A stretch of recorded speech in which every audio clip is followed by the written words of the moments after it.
yang tidak mengalami datangnya panas terik, yang daunnya tetap hijau, yang tidak khawatir dalam tahun kering, dan yang tidak berhenti menghasilkan buah. Jadi orang yang mengandalkan Tuhan itu, saudara kasih Tuhan Yesus, tetap diberkati. Sekalipun tahunnya tahun kering, sekalipun tahunnya tahun resesi, tetapi engkau dan aku yang senantiasa mengandalkan Tuhan Yesus, hidup kita diberkati, tidak kekurangan, Tuhan pelihara sempurna, dan ini menghasilkan buah. Artinya apa? Jadi berkat bagi sesama. Amin Bapak Ibu. Kalau situasinya baik, ekonomi pulih, kau jadi berkat, itu biasa. Itu biasa. Tetapi dengan kondisi seperti saat ini, resesi, engkau dan aku yang senantiasa mengandalkan Tuhan, hidup kita tidak kekurangan, Tuhan pelihara sempurna. Ayo jadilah berkat bagi sesama dimanapun kita berada. Amin Bapak Ibu. Iya, warga sorga jadi berkat. Warga sorga yang punya iman masuk ruang Maha Kudus harus jadi berkat, bukan jadi batu sandungan.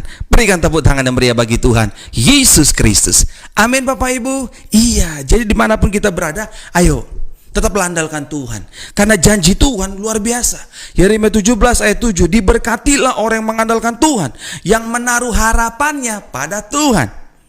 Ayat 8, ia akan seperti pohon yang ditanam di tepi air, yang merambatkan akar-akarnya ke tepi batang air, dan yang tidak mengalami datangnya panas terik, yang daunnya tetap hijau, yang tidak khawatir dalam tahun kering, dan yang tidak berhenti menghasilkan buah. Amin Bapak Ibu. Ayo, jangan andalkan kepintaranmu. Kita terbatas. Jangan andalkan harta bapakmu. Semuanya itu terbatas. Jangan kau andalkan pimpinan saudara. Dia itu terbatas, dia manusia. Manusia penuh dengan kekurangan. Udahlah. Jangan merasa yuk paling dipilih Tuhan. Gak ada. Semua kita ini diurapi Tuhan. Amin Bapak Ibu. Ayo punya iman yang benar. Jangan kau andalkan harta warisan bapakmu. Semuanya sia-sia. Tapi andalkanlah Tuhan. Kau dan aku pasti diberkati. Tidak akan mengalami kekurangan. Sekalipun dunia resesi, sekalipun tahun kering, tapi kita terpelihara sempurna. Bahkan di tahun kering, di tahun resesi, kita boleh jadi berkat. Terpujilah Tuhan. Berikan tepuk tangan yang meriah bagi Tuhan Yesus Kristus. Tetaplah mengandalkan Tuhan. Amin Bapak Ibu. Tetaplah mengandalkan Tuhan. Jadi jangan andalkan kepintaranmu, kemampuanmu, pengalamanmu, koneksimu. Terbatas kawan. Kau capek hati nanti. Kalau kau menjilat-jilat begitu, kau jilat pimpinanmu, kau capek hati. Karena manusia itu berubah-berubah. Percayalah perkataanku. Ada orang ngaku-ngaku katanya dipilih Tuhan, berubah-berubah omongannya, nggak bisa dipegang. Betul. Makanya kita hanya ngandalin Tuhan lah. Udah gue perhatikan. Ada pendeta bertahun-tahun khotbah yang tidak kudus di mimbar, lempar dari mimbar manapun. Lah sekarang yang kawin cerai dibiarin, yang tidurin jemaat dari gadis sampai janda-janda dibiarin. Nah cobalah, manusia mah nggak bisa dipegang omongannya, nggak bisa dipegang omongannya. Tuh makanya saya mau bilang begini sama jemaat atau siapapun saudara yang menyaksikan khotbah ini, jam berapapun lah kau nyaksikan, jangan kau fanatik sama gereja tertentu, jangan kau fanatik sama pendeta tertentu. Jangan kau fanatik sama merek gereja. Kau fanatiklah sama firman Kristus. Imanmu harus berakar kepada firman Kristus. Supaya kita nggak egois. Kita diberkati bukan hanya untuk kita, tapi kita boleh jadi saluran berkat bagi orang lain. Nama Tuhan dipermuliakan. Amin. Iya. Warga surga tidak egois. Warga surga tidak duniawi. Amin Bapak Ibu. Iya. Kau bukan berarti nggak boleh nongkrong-nongkrong kau di bintang 5. Enggak. Kau harus punya otak yang benar, hati yang benar. Tapi kita harus jadi berkat bagi sesama. Amin. Iya. Saudara kalau dengar khotbah di Moria, saya berdoa imanmu lurus. Amin. Emang kalau iman kita lurus, hidup kita berintegritas, ada tantangannya. Tapi nggak usah takut, Tuhan pembela kita. Amin. Iya. Udah nggak usah fanatik sama pendeta, nggak usah. Kalau kau tahu kedalamannya, kau akan kaget.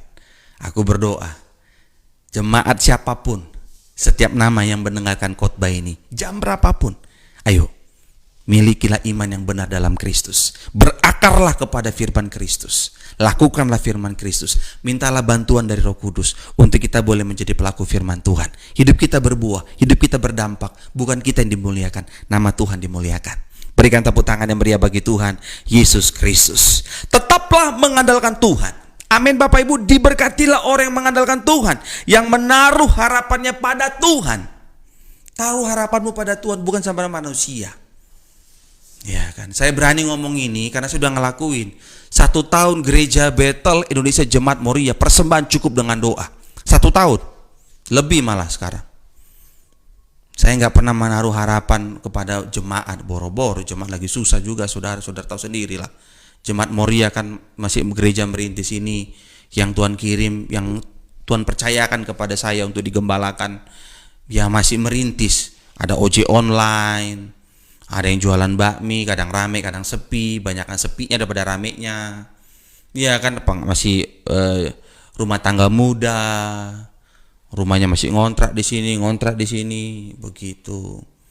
Masih, ya itulah Bapak Ibu. Karena saya punya iman nggak mau ngambil jemaat orang. Saya punya iman begitu. Saya nggak mau ngambil jemaat orang. Gitu. Saya percaya Tuhan akan kirim jiwa-jiwa dan Tuhan akan sediakan berkatnya untuk operasional pelayanan. Begitu Bapak Ibu. Makanya saya nggak pernah khawatir begitu. Persembahan cukup dengan doa. Ya kan. Di awal-awal saya merintis buka gereja, banyak suara-suara sumbang. Alah, dia mau cari uang. Saya dengar. Iya kan, saya tahu lah adik-adik yang sebut-sebut saya, yang jelek-jelekin saya tahu adik. Aduh, minta ampun. Tanya kau ternyata hidupmu nggak benar juga, begitu. Saya tahu Bapak Ibu, saya dengar lah. Tapi saya nggak peduli lah. Saya hanya bilang begini sama Tuhan. Tuhan, kau lah yang membela.